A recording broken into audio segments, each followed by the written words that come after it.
كيف تطهر صيامك من النقص والكدر؟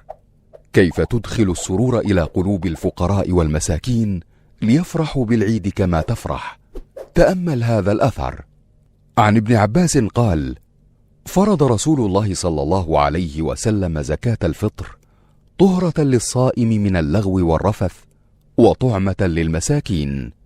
وزكاة الفطر واجبة على كل مسلم عن نفسه وعمن تلزمه نفقته كزوجته وأولاده، إذا كان يملك ما يزيد عن طعامه وطعام عياله ذلك اليوم، فلا يشترط أن يمتلك نصابا معينا من المال.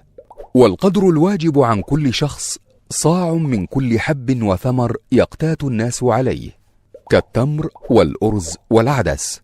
عن ابن عمر رضي الله عنهما قال: فرض رسول الله صلى الله عليه وسلم زكاة الفطر صاعا من تمر أو صاعا من شعير على العبد والحر والذكر والأنثى والصغير والكبير من المسلمين، وأمر بها أن تؤدى قبل خروج الناس إلى الصلاة، وتجب بغروب آخر يوم من رمضان، والأفضل أن يخرجها قبل صلاة العيد، ولا بأس أن يخرجها قبل العيد بيوم أو يومين، أي من ليلة 28، لأن الشهر يكون 29 ويكون 30، ولا يجوز تأخيرها بعد صلاة العيد. ومن لم يخرجها يوم العيد فهو آثم، إلا أن يكون معذورا، ويجب عليه قضاؤها.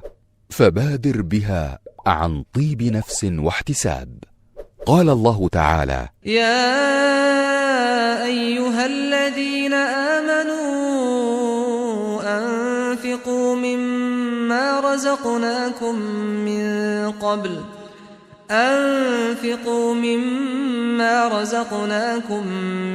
قبل أن يأتي يوم لا بيع فيه ولا خلة ولا شفاعة والكافرون هم الظالمون.